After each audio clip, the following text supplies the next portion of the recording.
She's been recognized for her seminal contributions and achievements in both the science and technology of nanoscale electronics. She's had over 120 peer-reviewed publications, and she's here to talk to us about the interconnectedness of everything and advanced AI. Please give a warm welcome to Heike Riel. I know a thing or two about math and physics, and I really love to develop new technologies.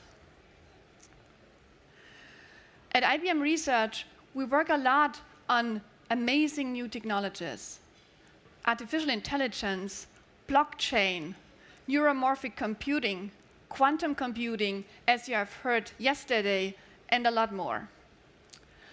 However, it's not only about developing these technologies, but applying them to real industry problems. This is what makes a difference. Today, technology innovations drive many new applications, new business opportunities, and they will transform our industries in a very deep way. They will change how we work, how we interact, and how we live. Artificial intelligence is one of them, and this will impact also the financial industry. It has been around for more than 50 years, and there has been tremendous progress, and today it's really at a stage where it can create large impact. There have been a lot of milestones along its path, and some I show here. They are all about capabilities which humans have, but machines had not. About actions humans can do, but machines could not. It's the art of debate. Our AI system engaged with a human expert debater, listened to her argument, and made a conclusion, reasoned with its own unstructured and unscripted conclusions. And by the way, also persuaded the audience. This is completely new territory. It's not about programming. This is really about mastering and training an AI system to navigate the very messy, complex, and unstructured world. If you look a bit closer, then you realize that these achievements are all very closely connected to the power of computing. The largest and fastest supercomputer in the world, called Summit, which we just delivered in June this year, can do mathematical calculations at a rate of 200 quadrillion per second. This is even for bankers a very high number. And it's 200 petaflops. So you see the tremendous and unprecedented progress which has been made in computing really has boosted the applications of artificial intelligence, and it will do so also in the future.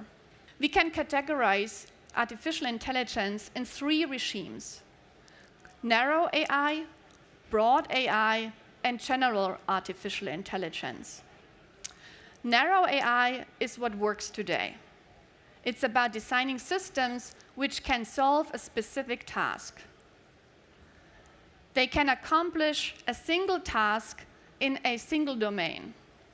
Common examples are categorizing things in an image, picture recognition, face recognition.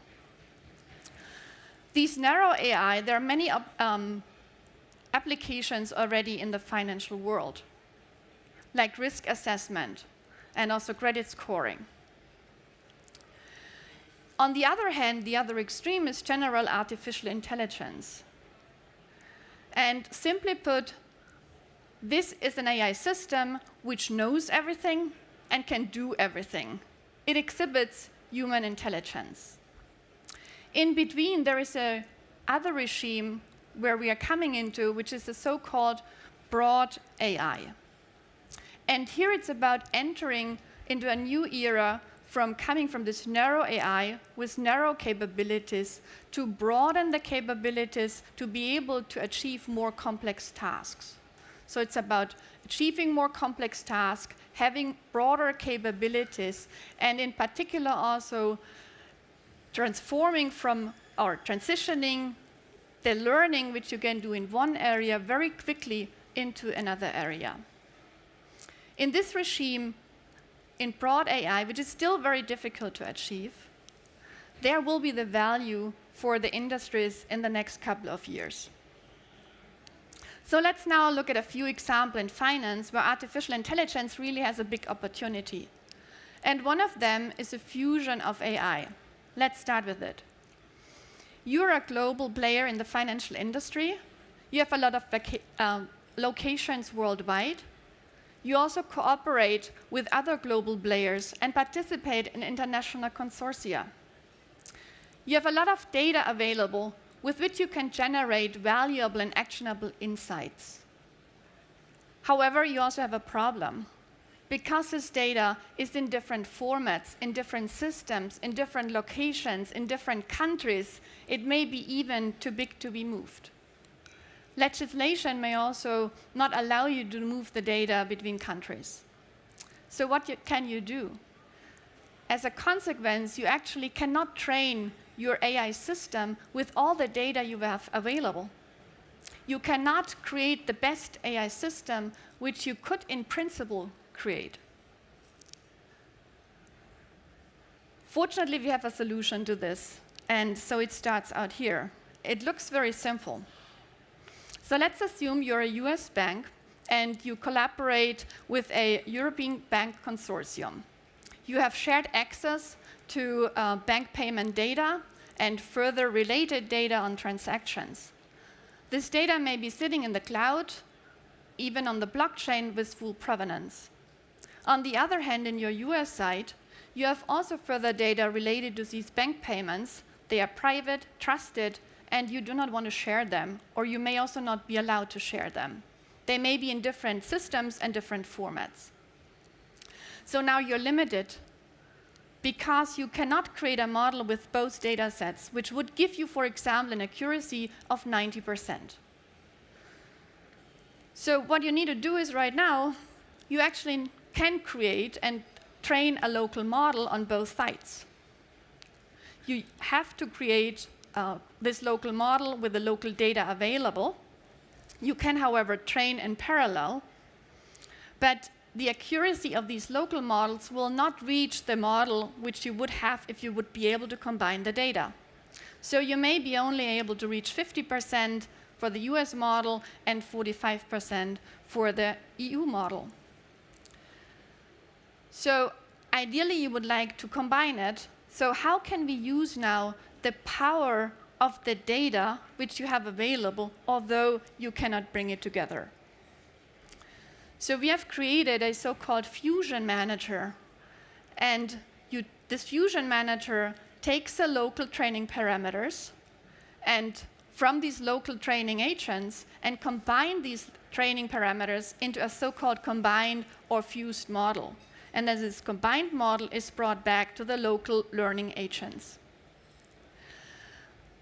This new model is much more powerful, and after a few iterations, you're actually able to reach the 90% of the full data set.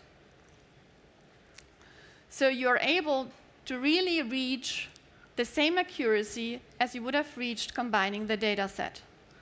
Also, the data stays completely private, it's never shared, it's never moved.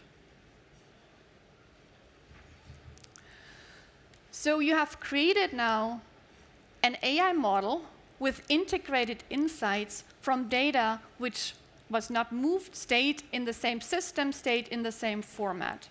And this is very powerful. So this looks like a simple solution, and the simple solutions are, of course, the best, but there are some smart technical tricks behind. So let's move on to the next example. Artificial intelligence also has a lot of opportunity in anti-money laundering. Money laundering is a big business with a lot of money involved.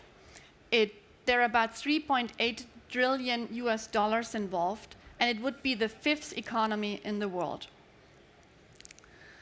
So many countries have strict regulations for money laundering to reduce it.